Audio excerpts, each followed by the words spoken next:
Yeah, it's always a pleasure to be here.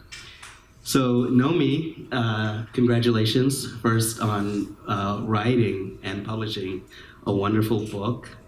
And in order to write a book, especially on a topic that's so difficult, something has to inspire you to get out of bed every morning and to just trudge on and find answers that aren't so obvious. What inspired you to write this book?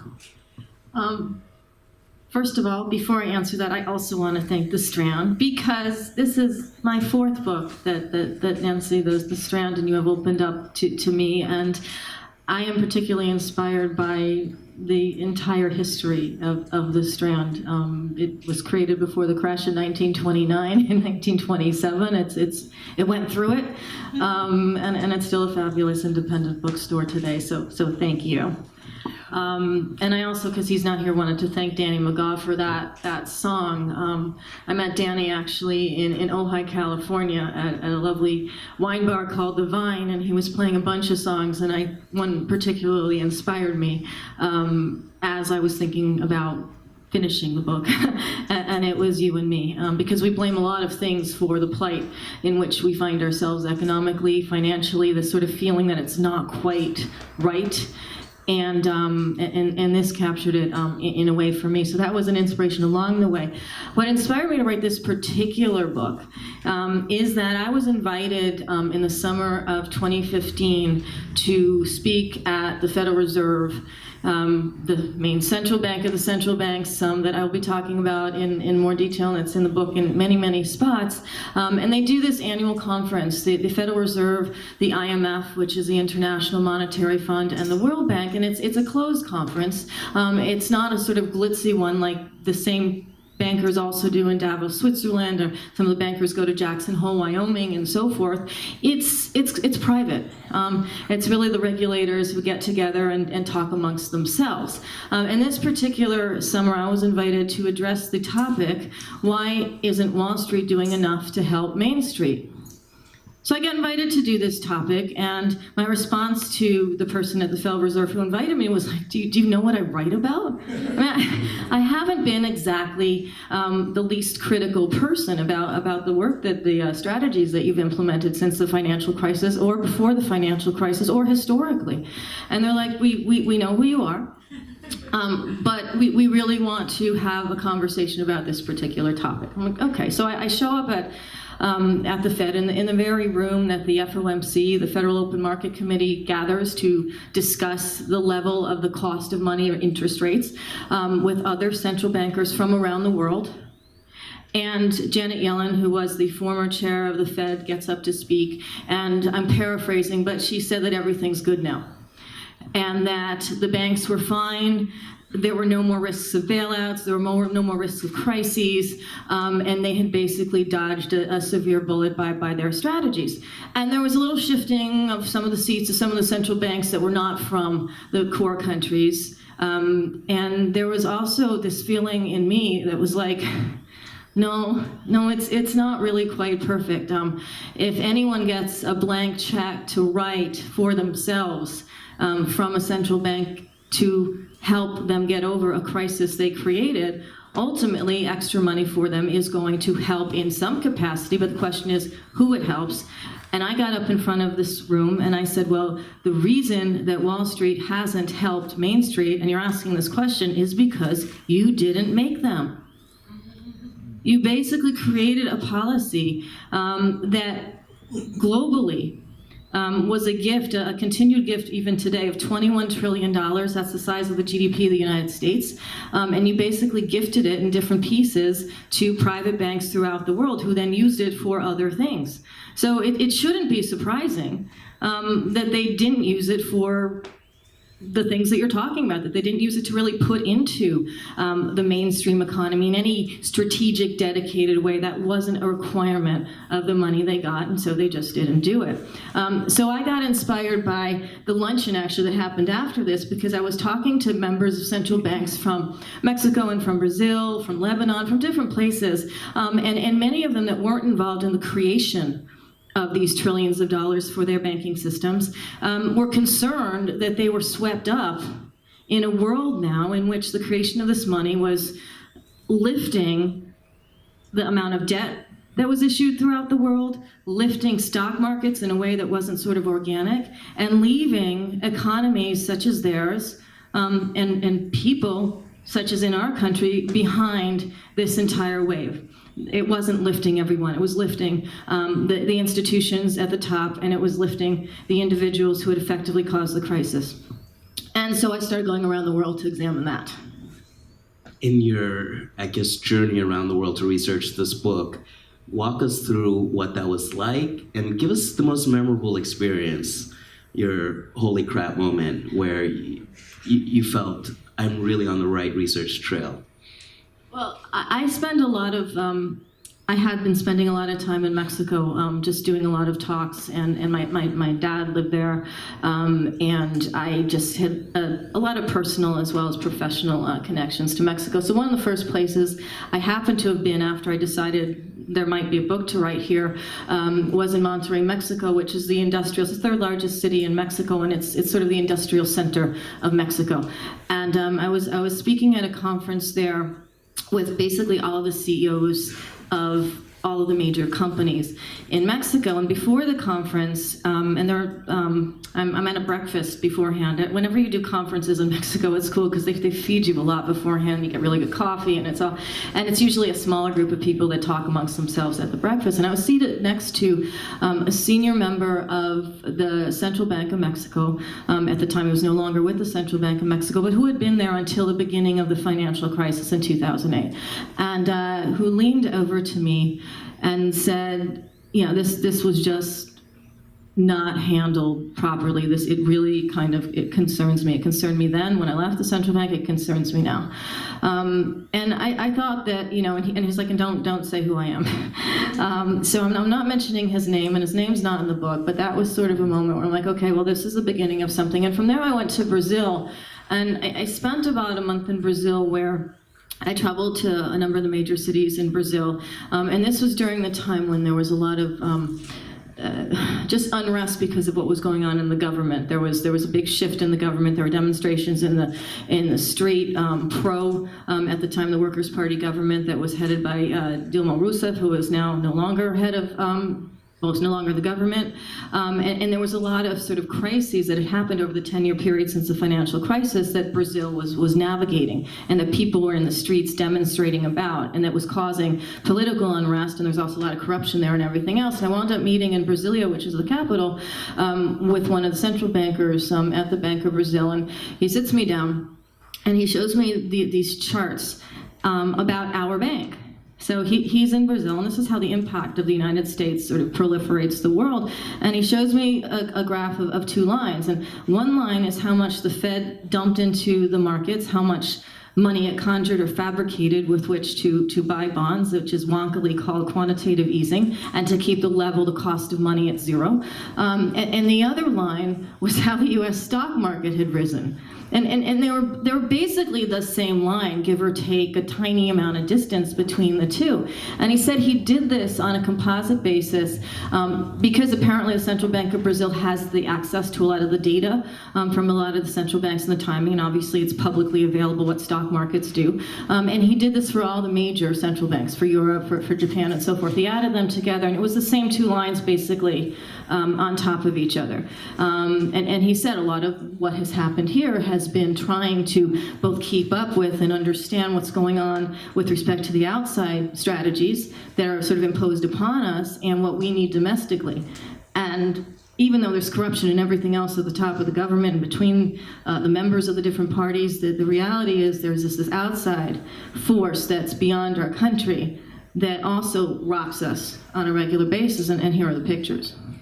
Now, Nomi, I've done a fair share of travel, and I do detect a distinct sense of weariness, obviously, of the political system, the financial system. If you were talking to people you've met on your travel who don't necessarily understand what quantitative easing is, how would you describe, in very basic terms, the collusion of your title? What's colluding with what, and to what effect?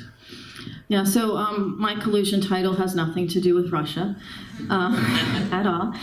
There's a little bit about the Russian central bank in there, but it has nothing to do with how familiar the term is now to everyone from what's going on in Washington and with the administration. But the collusion is amongst the more major central banks. So the Fed, the Reserve in the United States, the European Central Bank in Europe, the Bank of Japan in Japan, the Bank of England in the United Kingdom, a little bit of Canada. But basically, the four major banks had to save collectively the United States financial system, right? So if we go back 10 years ago, and it is 10 years, I wrote a book about that, and I talked about it here, and I wrote a subsequent book, and along the way, nothing has changed from the standpoint of these major central banks working together and coordinating their policies to dump money into the market to keep the global level of interest rates, of money for the major countries in the world at 0%. So even though, for example, the Federal Reserve has raised rates by 25 basis points in 2015, by 75 basis points in 2016, by 75 in 2017, sorry, 2016 was only one, 3 in 2017, the rest of the world has actually gone in the opposite direction.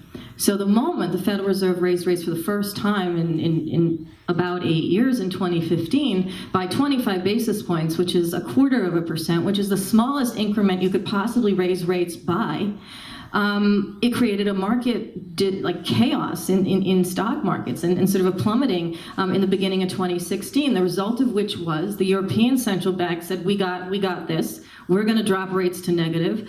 And the Bank of Japan said, we're going to drop rates to negative, and we'll buy a whole bunch of other kinds of bonds we weren't already buying with the money that we're fabricating just to even things out. So we'll dump more money into the system. We'll find a way for it to proliferate, and we'll do this together with the Fed. So exactly what had happened in the beginning of the financial crisis happened again when the Fed was trying to maneuver its way ever so slightly out of a policy that has been in place, 0% money to the private banking industry since the end of 2008.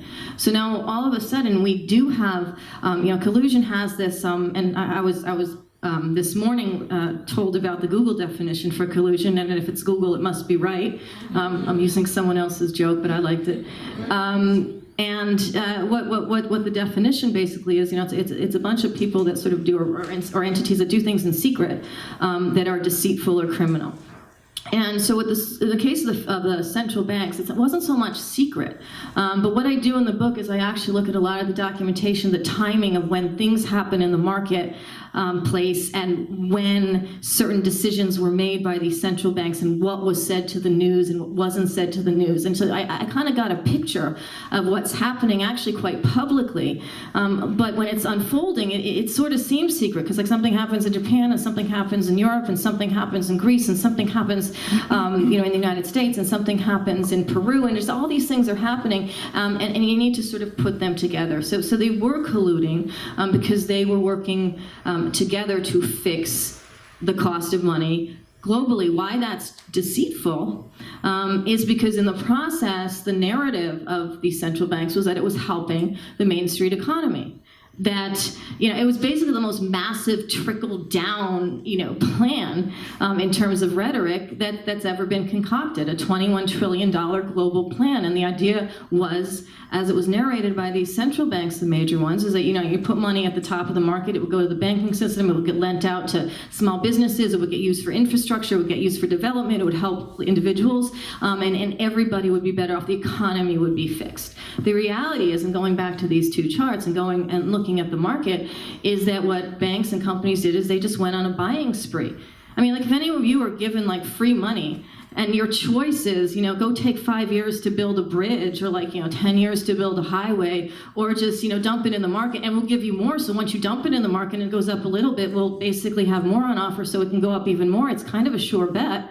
And you've got quarterly earnings and shareholders and people to keep happy. That's what you do. So the result of which, and where the deceit is looking at the level of stock markets, and this is true of basically politicians on both sides of sort of the diaspora, whether it's liberal or whether it's conservative, and saying this is an indicator of economic health. This is an indicator of the fact that the economy is healed. Well, no, it's an indicator of money being created, being fabricated, going into a banking system that basically committed a crisis, as well as crimes along the way, and is still being legally investigated, and is still every day basically settling on large fines for what they did and doing more of it. And you have a market that looks really rosy.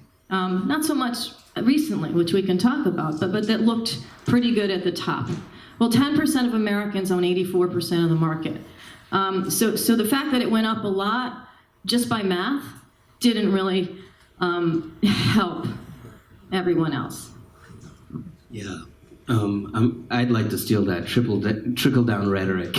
That's a great phrase. And it is what we saw. And I remember vividly around, let's say, 2010, and they made a decision that they wouldn't, in fact, pursue criminal charges against certain bankers. And in fact, certain members of the previous administration said, what can we do for you?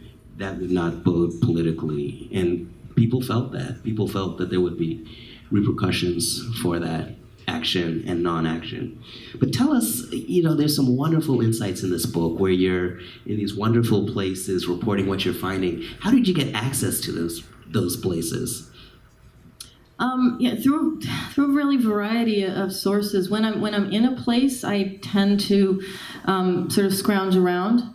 So I will talk to small business owners, I will talk to students, I will generally have a university professor say, yeah, it'd be a good idea if you come and visit us, and I sort of have dialogue on the academic levels as well, and with the students who are going through those areas. I mean, that happened in Brazil, actually. I was in a town called Porto Alegre, which is where there were a lot of demonstrations. It's where Dilma Rousseff actually got her doctorate in economics, and so there was a lot of sort of feelings in the streets, and massive amounts of people when I was there, and so I got to talk to a lot of those people. Unfortunately, some of the students knew both English and Portuguese, which I do not know, and they were able to navigate me through that. In terms of the people at like the IMF or some of the central banks, some of those came from contacts in academia who had come from ministries of finance and so forth. Some came from outreach. Some came from people I had interviewed or spoken with in the past. Some were reach outs. It was really, this book is really a culmination of so many of sort of my experiences and contacts over the years. I started life as a banker, basically, and got sent to China when I was, when I first started at Lehman Brothers as a whole other story, but basically to sell some stuff into the Chinese Central Bank, the People's Bank of China, back a while ago. And I sort of circled back there this time around in, obviously an entirely different world with entirely different knowledge, and finances change and everything has changed. So I think I was able to just get, as I do with books, a lot of, and as we do as journalists, a lot of different connections into different parts of society and sort of past government and everything else. And also as journalists, I think I don't say everybody's name in the book. Obviously I keep the trust that people have in journalism intact, and piece the story with publicly available information where I need to, as we do. So it's a real combination of many connections throughout the years, and that I made new. Yeah, and you have this beautiful phrase in the book called the dangerous new normal. What's your prognosis for our economy and the global economy, not that they're mutually exclusive, over the next 2 years? So I think that the quantitative easing, the low rates, the sort of manufacturing money to stave away any sort of instability in the stock market in particular, because that's just sort of the quickest indicator to the public because of how the media portrays it, and to regulators and sort of politicians. It's just an easy sort of figure. If it's going nuts, if it's dropping 1,000 points in a day or 500 points in a day, it's generally a sign to central bankers that they might have overstepped something. And they don't say this publicly, but then all of a sudden you'll see something else happen in another part of the world that sort of evens things out, and then the market will pop up again. And I think that process is sort of sputtering right now. So there's more sort of movement in that indicator to them in the stock market, and I think that's a sign that things could be coming to an end. But the bigger, in terms of this headiness, the sort of, what do you mean? Which things coming to an end? When I think the ability of central banks to sort of conjure money and keep rates. There's only so low you can keep rates. rates. I mean, you're zero or slightly negative. You can't really go much below slightly negative. We thought they couldn't go negative, but that happened.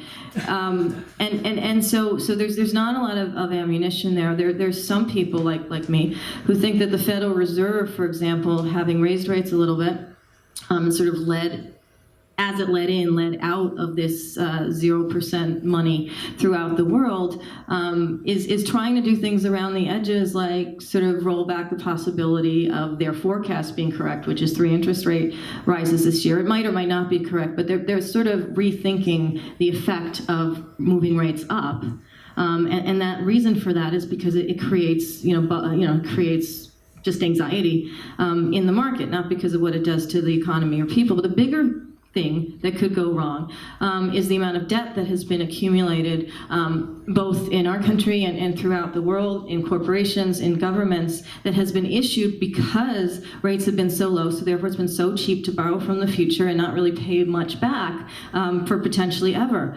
This is one of the things, for example, Japan did. They have these sort of perpetual bonds where it's like we can effectively borrow into forever as long as we keep rates low enough. And I think the problem with that for, say, corporations and even individuals is that at some point you have to pay back something. So if rates go back even a little bit, you still have to wind up paying them back. And if rates go up more than a little bit, then you have a global problem. Today, the amount of debt in the world relative to GDP in the world is 225%. So more than twice as much debt exists, and much of that has accumulated since the financial crisis relative to the sort of economic production of the entire world.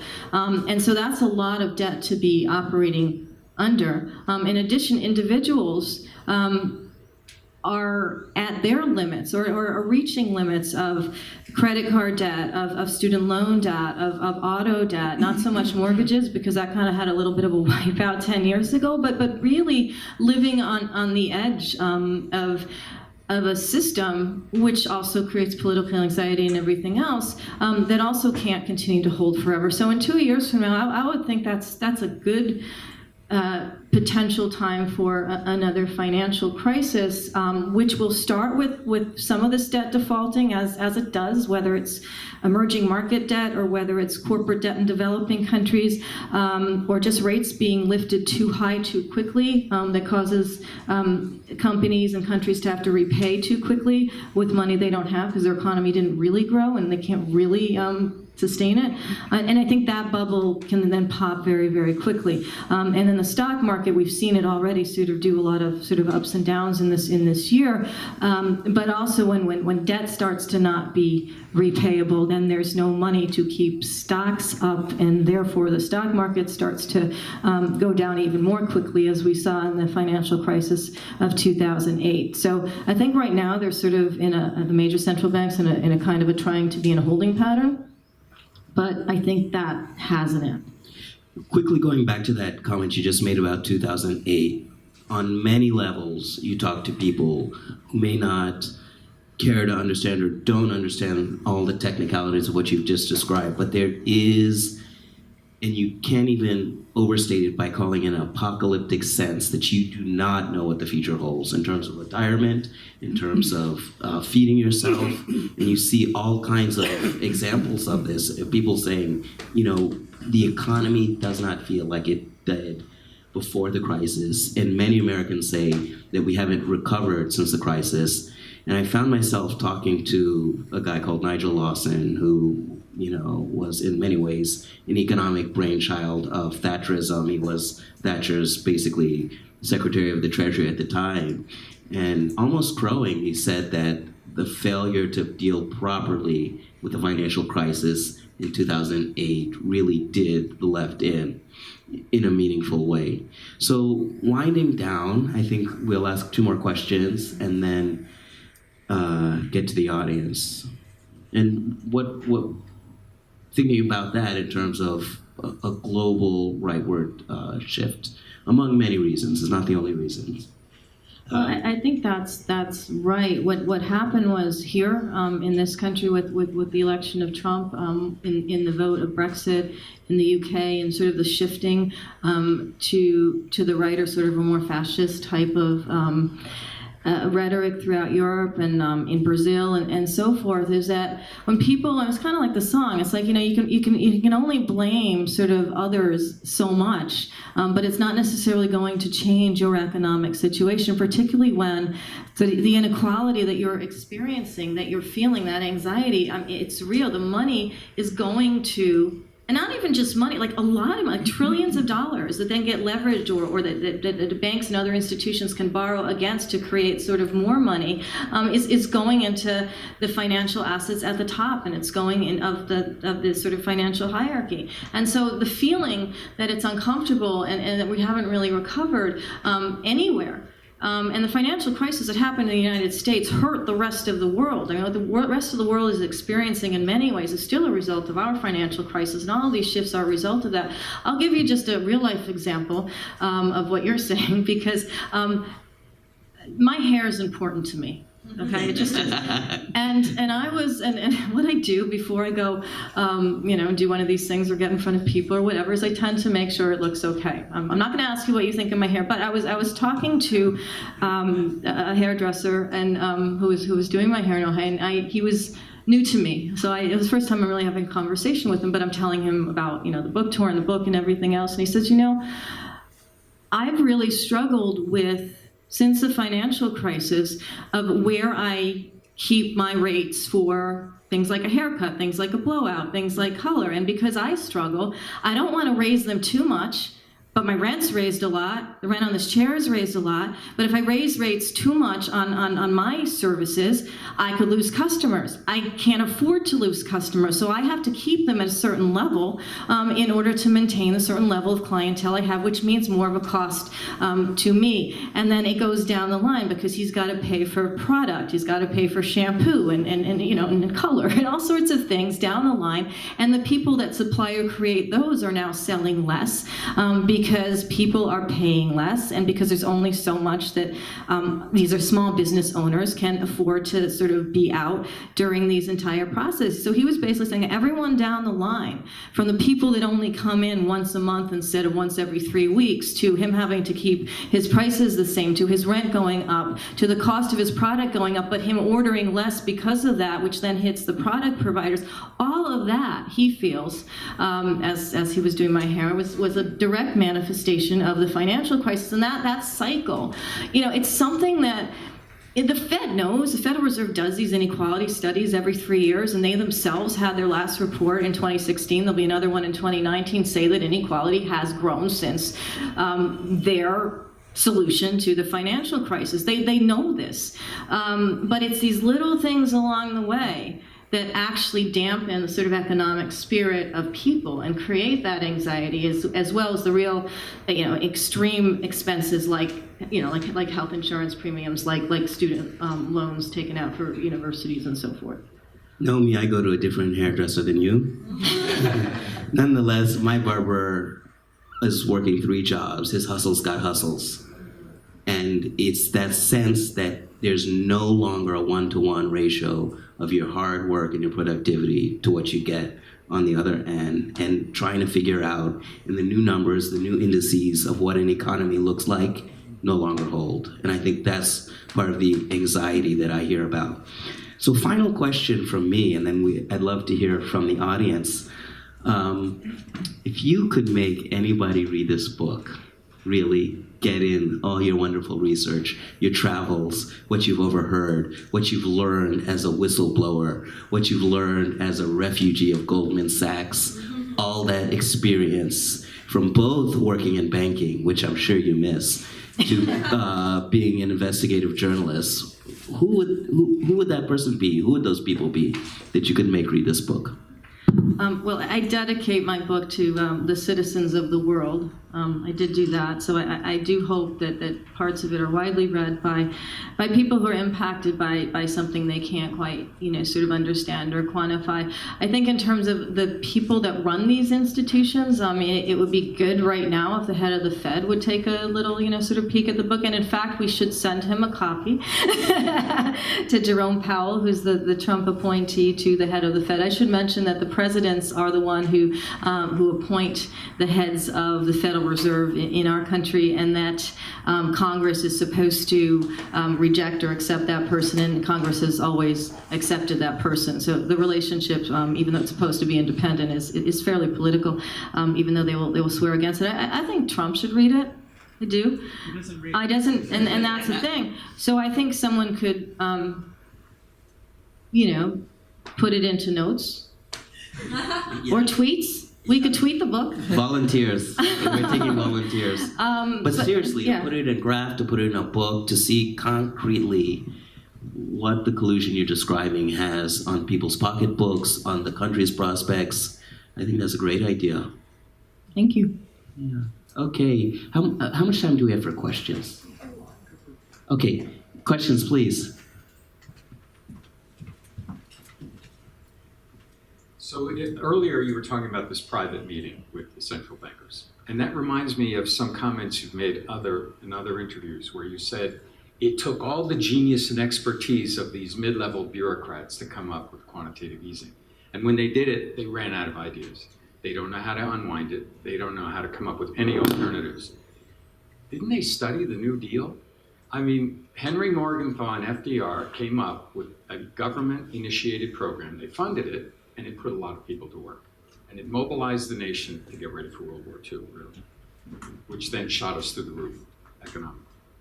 So they have no institutional memory? What's wrong with these people? Well, what's interesting is the person who started quantitative easing here. It actually started in Japan, but on a way smaller basis years before that for a banking crisis over there. But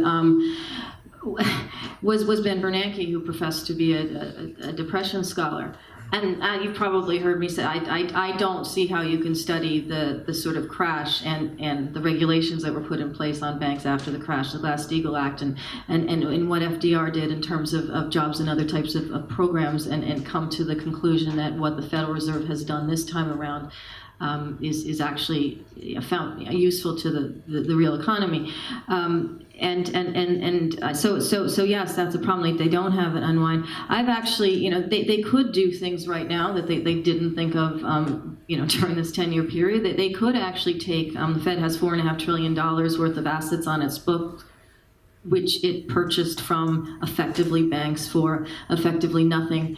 And that's money that could be used as collateral for infrastructure building. I mean, there's no reason why we couldn't have a national bank or an infrastructure bank or a development bank like most countries have, and plenish it with debt that's already been created and money that's already been conjured, therefore, to create this pool of debt, instead of being an asset manager like a hedge fund in the middle of Washington, D.C., to actually divert that money into something of real lasting benefit. To an extent, that's what China has done during these 10 years. They're very critical of the financial speculation of our system and what the Fed did in terms of rewarding the banks as opposed to breaking them up or beating them back. And they've used their version of quantitative easing to form more trade alliances with partners throughout the region in Asia, with Latin America, people and companies in Brazil, Mexico, and so forth. And they've used that money to actually build things.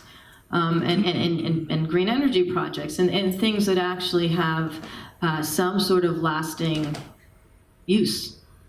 And in other continents like Africa and stuff. Yes. Yeah. Okay, next question.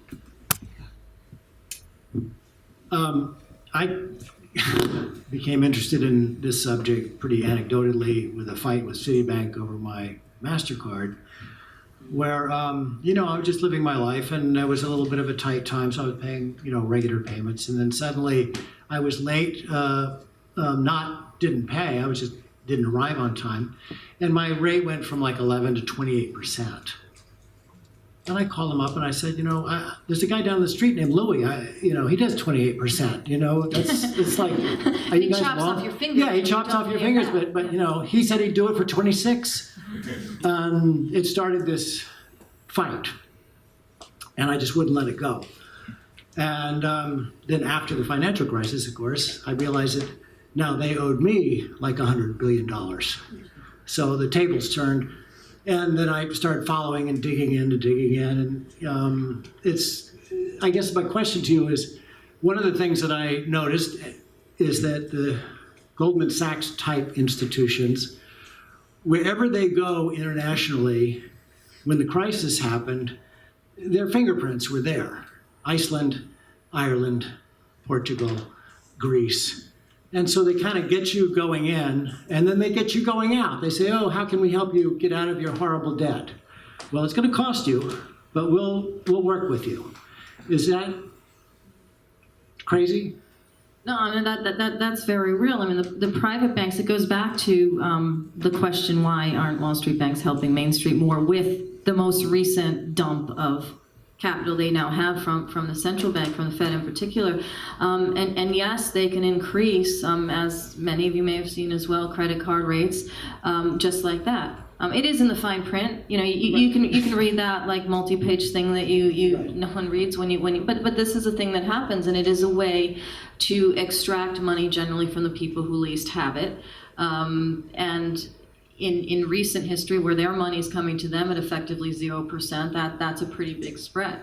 In terms of those countries that you mentioned, and in general, the Latin American crisis back in the day, what will probably happen in another crisis if rates raise and the debt that's been extended over these years defaults, is that what banks do, they look, and this happened when I was in banking, you look for sort of the weakest areas because those are the ones that you can make the most money from. So if you're looking at, if there is a company or a country that has a problem, they're generally in a situation where they'll accept any help you can give them. And so whether that's restructuring that debt with a large attached cost to it, or whether that's sort of restructuring, like in the case of Greece, debt such that Greece can become part of the EU, and then later the EU saying, well, you know what, you guys are a bunch of deadbeats, so we're going to basically steal all your ports and make you pay for it because all you do is not work and like pay pensioners, which is not true. But that was basically the sort of story that was told. But what had happened was bankers had been there first. They'll probably be back. Because you just make more money out of spread. You make more money when there's more uncertainty in the company that you're working with, or the individual you're working with, or the structure of the building that you're working with, and you can take it and buy it cheaply and sort of sell it out or rejigger it in some manner more expensively. And that's how you live. I mean, in the last 10 years, you've had this additional sort of cheap money coming in from the central banks throughout the world, so it's added on to that. But this is how you operate. You operate on spread. You operate on fees to restructure, and you always get more in the most precarious situation.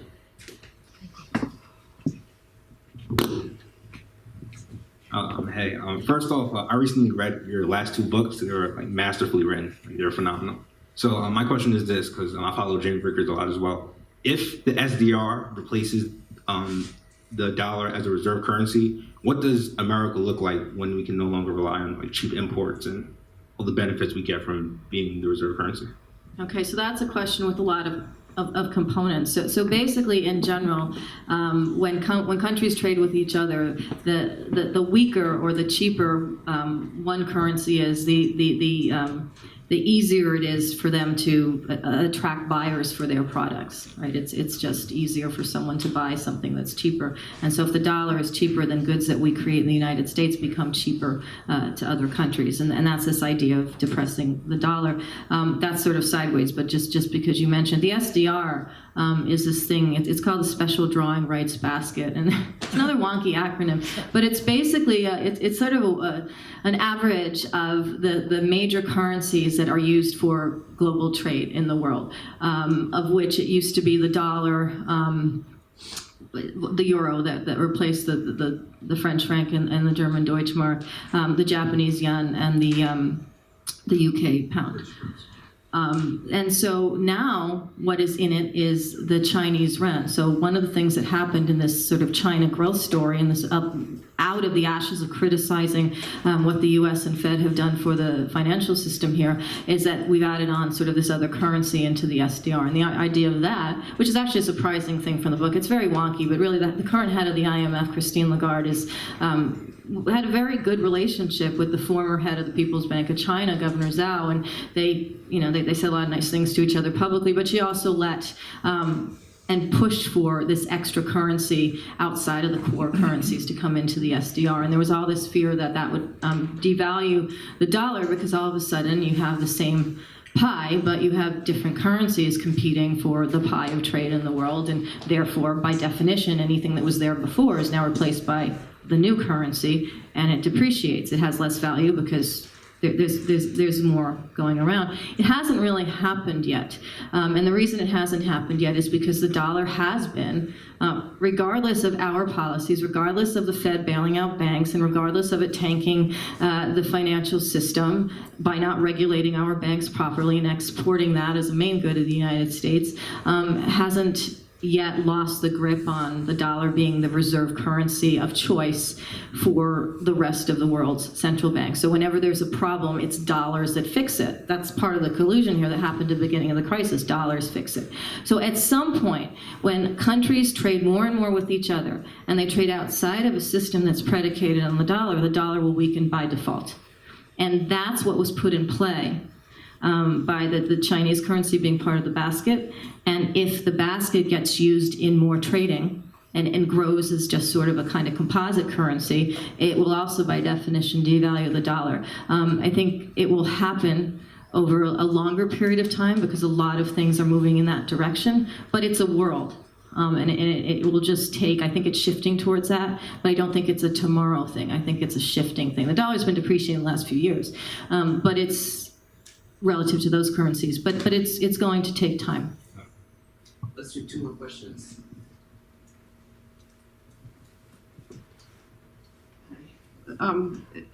In the 30s, the New Deal worked for a while, and then private businesses got really pissed that I'm talking about the investment part of the New Deal, not the financial regulation part of the New Deal, but the investment part of it, private capital got really angry because they wanted, and they tried to stop the things that FDR was trying to do, and it wasn't until, and then the Great Depression was continuing on, and it wasn't until World War II, and all of the money on defense, quote unquote defense, or on military spending, that got us out of the Great Depression. So I guess I think things are worse now than they were then in terms of in terms of capitalism having infiltrated more of the world than it had at that point.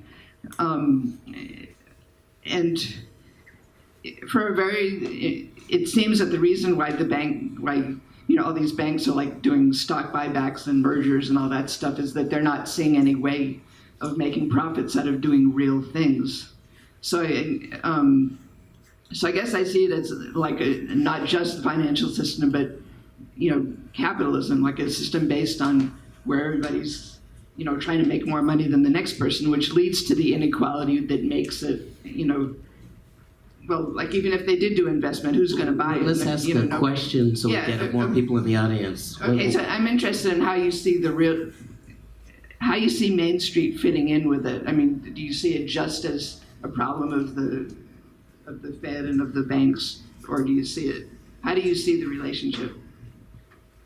Well, from the standpoint of Main Street versus the banks, again, when you help the financial system by giving it money, or in the case of what happened at the beginning of the New Deal, it was to create confidence in a system that had broken and during a depression. So there were things that were done to help the capitalists, to help the banks, to help sort of the upper echelons of society. At the time, bankers originally agreed with the New Deal elements that regulated banks. They agreed with Glass-Steagall. They agreed with separating deposits and loans from their more speculative activities and having the government guarantee those deposits because it benefited them, because otherwise no one was going to put their money with these banks. I mean, there was a complete lack of confidence this time around. And then after that, as you say, Ruthie, they ultimately then were negative on other elements of the New Deal. It said, okay, well, now that we've got this sorted and regulated, we need to actually spend money on developing the country. And they had more of a problem with that because at that point they were doing a little bit better, right? They had the help. They're like, thanks. Now we need to not have that anymore. They don't like restrictions. So this time around, same thing. They had this epic pile of money made available to them, used to purchase assets they had no other market for at a time when they needed to get them off of their books, and the Fed and other central banks came along to do that, and they took it with no strings attached, and that saved this element of capitalism, that saved our financial system in the narrative. It did not save the general economy because it didn't implement a real development or infrastructure or jobs program. And so it's really more fictitious, which is why at this point in capitalism, in our history, in the world, it's really more of a precarious position for Main Street than it was back then. And then it was like an acute depression, and now it's sort of this slow burn. And that's what makes it so much more dangerous this time around. Can I ask one question and then we'll... How do you think Bitcoin and other alternative currencies will affect the central banks? So in terms of Bitcoin and other cryptocurrencies, I go back to Christine Lagarde actually, and a quote I took from her in the last chapter of the book, and she, not only in her position at the IMF, sort of invited China and other developing countries to have a little bit more of a seat at the table. There's issues with that. That's like a whole other thing. But just sort of changed things from the post-World War II status quo. She also talked about how at some point cryptocurrencies, digital currencies, were going to become a real factor in terms of how central banks should operate, and that they couldn't sort of ignore them. Now, there's some people that would say, well, that's because central banks want to control cryptocurrencies, and there is an extent to which they want to control all of the currency transactions, because you can't, for example, create money for the private banking system if most of the trade or most of the individuals aren't banking with the public banking system, the private banking system. They're doing all their transactions in crypto. So you can't really have that same power over control or rigging of the system if you are losing that percentage-wise to cryptocurrencies. That said, I do believe that there's a lot of problems with certain cryptocurrencies, and I personally think that I don't want to sort of, I wasn't a big Bitcoin investor. I didn't sort of advocate Bitcoin, and the reason for that was I don't think it's mature enough to handle its own crashes. And so just like anything else that comes along in a system, you don't want to be that person who, sort of sells the farm to get the Bitcoin, and then the Bitcoin crashes as it did from January to now, from like 20,000 to wherever it is today. Does anybody? Right.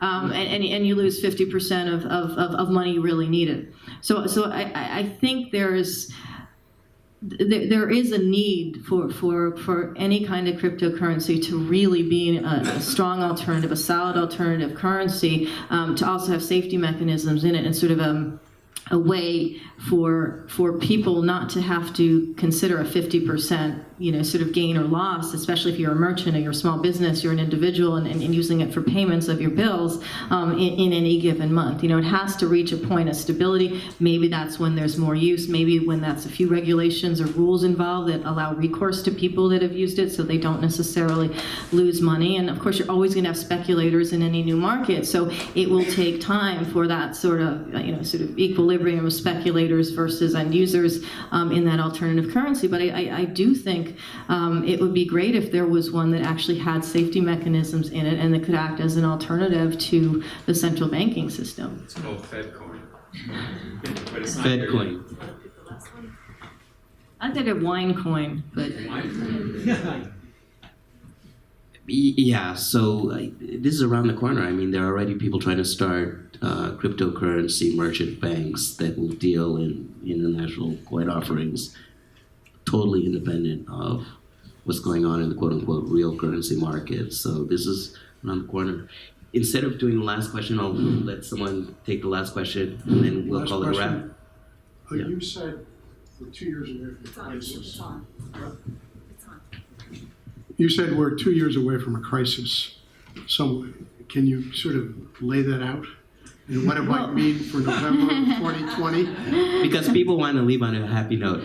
right. We'll put the music back on, but that's not. No, the reason is because there is still this sort of dance between central banks that allows one in one area to sort of defend a market in another area and sort of keep the party going in terms of cheap money, in terms of quantitative easing. Europe just extended its quantitative easing program. At some point, and there will be a shift, generally in 2019, the head of the central bank in the United Kingdom, the ECB, and so forth, there'll be a little bit of a shifting of the guard, and that could create an issue if they want to sort of do the unwind. I think that the problem with all of this central bank money and low rates and quantitative easing is the unwind done improperly could be very ugly. If you start to dump all of these assets into the market, it sort of depreciates all of this debt value. It depreciates the stock market immediately, and that wiggles into pensions, that wiggles into companies now not feeling they're as valuable as they were and firing people, and a lot of other things happen. So I think we're kind of at a sort of a more precarious kind of dance, but the dance is still happening. So that's why I say a year or 2 years. I said this, though, last summer because I thought that the European Central Bank would actually do what they said. I don't know why, I should read my own stuff, and stop their quantitative easing program when they said they were going to stop it, and then an abrupt shift in one of the sort of three major economic regions would actually sort of kickstart a potential crisis. Well, maybe they read my stuff, but they decided not to do that. So I think they're still, it's like the cards, they're still putting in cards at the bottom of the sort of card castle to try and solidify it, but it's still a castle of cards. The second part of the question, if it does come to a crisis within the next 2 years, what do you think it means in November 2020? Well, I think if we actually have a crisis in 2020, it's going to look pretty much that the sort of happy stock market promises that were made to the general economy. In other words, I lifted the stock market. This has all happened since me under Trump. Will look a little bit less connected to Trump. I mean, I don't think it's a little bit connected to Trump now because of the tax cuts. I mean, there is extra money now coming to these companies that they didn't have. So it's like you had QE 1, 2, and 3 in the States, and now it's QE 4, the tax cuts, but that's just sort of the cherry on top of their cake that way. I think that whoever is it could help shift the election in 2020 away from Trump to whoever might be running on the Democratic side. But that person, whoever that is, really has to get their act together. They really have to understand. They should read. Whoever runs for office should read my book, because there is a problem that fundamentally economic anxiety is based on real factors. They're based on factors of money being given to one group at the top, like given. This isn't even like they made it and took it. This is like it was provided, and it hasn't infiltrated the rest of the economy. So there's already all of those feelings. So if we also have a stock market crash on top of that, whoever is campaigning at the time had better understand why it happened, and it wouldn't have been just because of Trump and who was president at the time. It doesn't matter who's president at the time. What matters is doing something about regulating the banking system, about having the Fed actually do something that's diversion for its money into the real economy, or doing anything that actually creates more stability so we don't have another crash after the next crash. Okay, first and foremost, I would like to thank the audience for coming. And Nomi, thank you for writing this book and for being such a truth teller to power. And thank you to the Strand for hosting us in this lovely space. And thank you to Rich for doing this again. You did this in my last book here as well. So I appreciate all of what you do.